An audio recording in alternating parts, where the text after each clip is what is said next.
I don't need a man. I'm a strong, independent woman.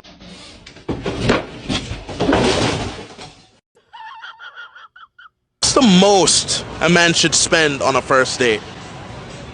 Well, I feel like there should be like a minimum, but not a most. If you want to go, beyond, that's on you. But like a minimum, I feel like if I'm gonna get ready and I'm gonna use all my products to come out with you, I need like a minimum of $200, a minimum, and that's like being nice. And what does a man get in return for that? My presence. You serious? But aren't you having his presence within you already? I hear you, but no. No.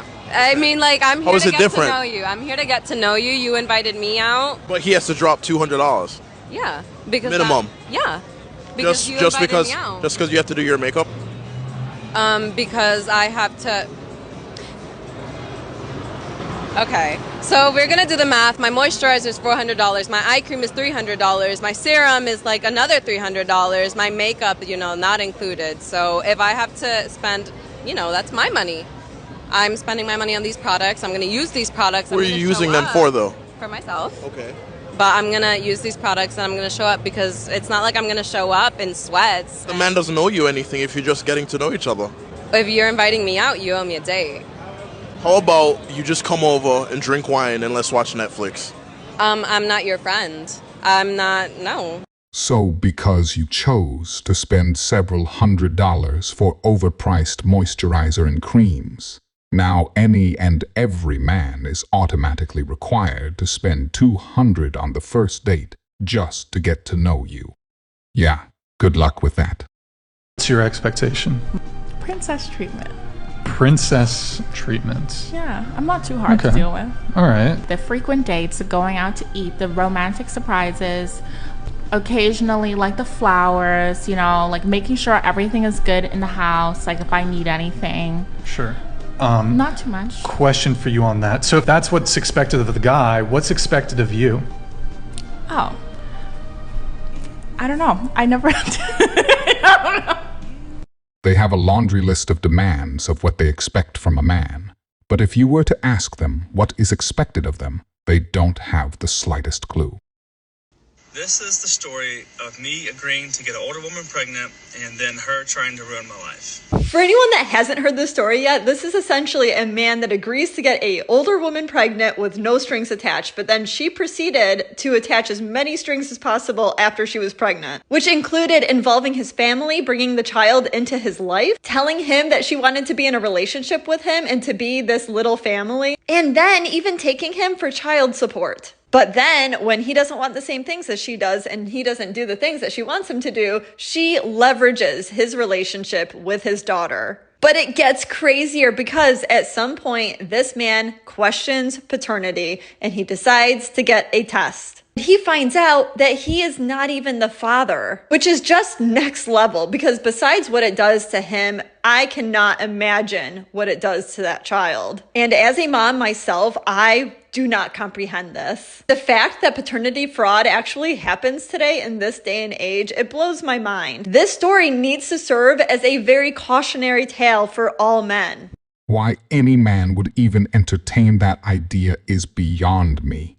But mandatory DNA tests should be required if the mother wants child support.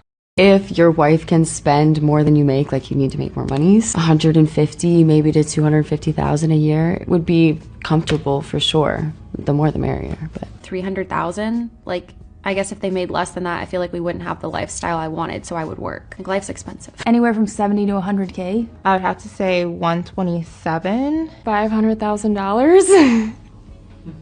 Is that bad? Probably 150 to $250,000 a year. Ideally, my husband needs to be making like 650,000. Yeah, this generation is cooked. Ask any of those people what they have to offer in return to justify their high demands. None of them will give you a valid answer. Modern men have no courage. Oh? Do tell. Courage is something men used to pride themselves in. It was lumped into chivalry, part of being a man.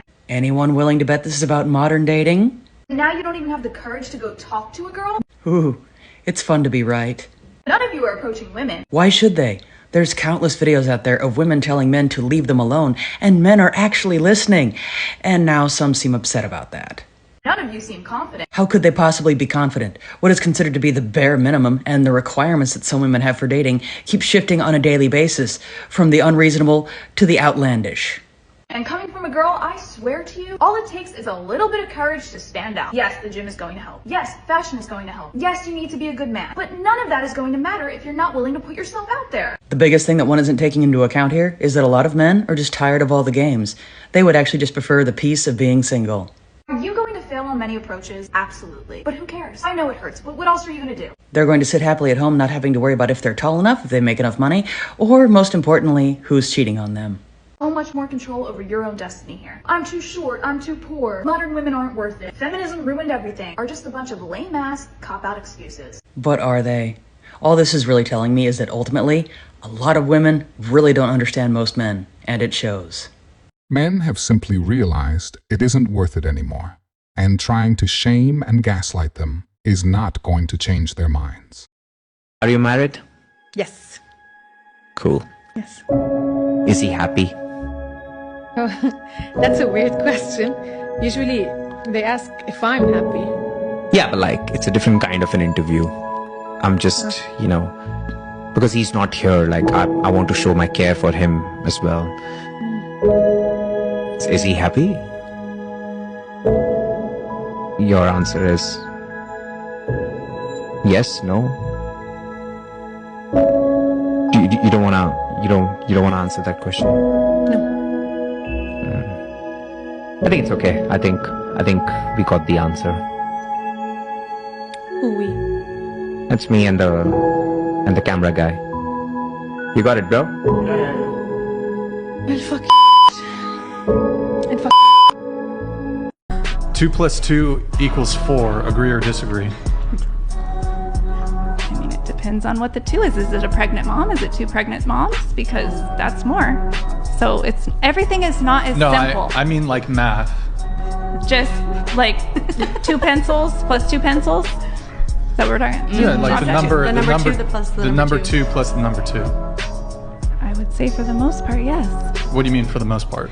Like I said, there's some variations where, but the thing is, even that is a flawed concept because it's actually, that pencil is billions of atoms that are vibrating. So we've come to call it one pencil, but it's actually however many atoms vibrating on the same frequency to make this appearance, this optical illusion that this is a pencil. If you enjoyed this video, I promise you'll enjoy this next video. I will see you there.